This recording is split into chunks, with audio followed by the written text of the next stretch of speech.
Welcome back, everyone. Today, Alex and I are diving into the primary goal for a company during their first interview with a candidate. Alex, what do you think companies should aim to achieve in that initial interview?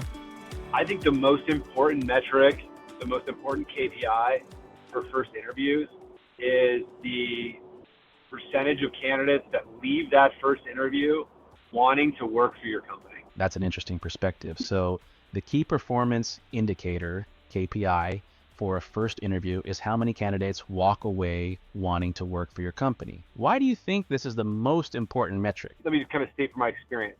What we've seen over and over again is that the candidates that our clients want most to join their team are the ones that also have the most options, right? The more value that a candidate can bring to a company, the more options they have, the more people that are going to be interested in having them on their team. So the reason that's relevant here is that candidates with options are choosing. And I think that the focus on treating every candidate as if they might be one of these high value candidates that can have a big impact will lead to those. One, you get practice with those candidates that might have maybe be a little easier to sell in your company.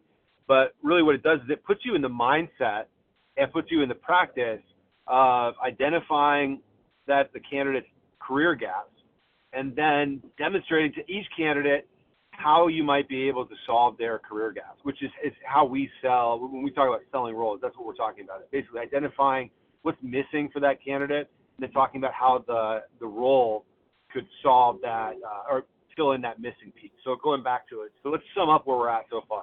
All right, to sum up, you're saying that the most valuable candidates are often those with the most options. And because they are choosing between different opportunities, companies should approach every candidate as if they are that high value candidate. This approach helps you practice identifying and addressing each candidate's career gaps to demonstrate how the role at your company can fill those gaps.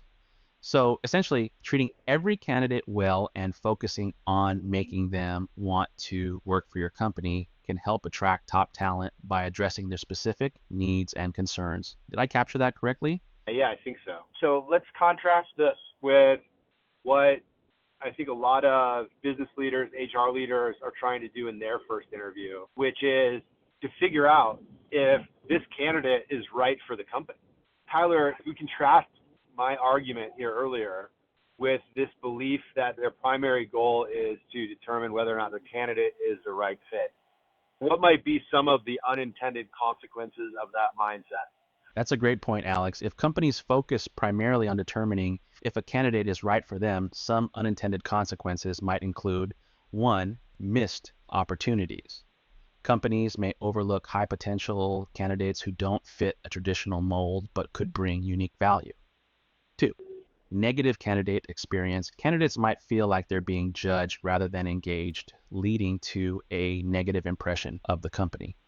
Three, narrow focus. The interview may become too rigid and fail to explore areas where the candidate could excel or bring fresh perspectives. Four, lost talent. High value candidates with options might be turned off by a process that feels one-sided and fail to see the potential fit for their career goals.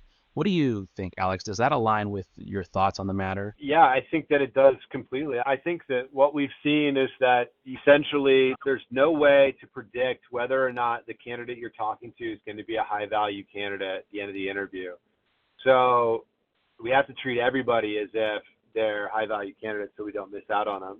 And as a consequence of doing that, you're not going to lose the candidates that you want. So I think that's a really good place for us to be. It's counterintuitive, but time and again, it proves itself out. Hiring managers, first line interviewers that are more focused on getting the pick right than they are on whether or not they're the right fit for the candidate, they lose out on the people that they want consistently. So to wrap this up, it sounds like the takeaway here is that by treating every candidate as a high value candidate and focusing on making them want to work for your company, you'll not only avoid missing out on top talent, but also create a more positive and engaging interview process. This approach might seem counterintuitive, but as you've seen time and again, it proves itself out. Hiring managers and first line interviewers who prioritize getting the pick right over assessing fit for the candidate often lose out on the people they most want to hire. Thanks for sharing that insight, Alex. It's a valuable perspective for companies navigating the post-COVID talent market shift. Looking forward to our next discussion.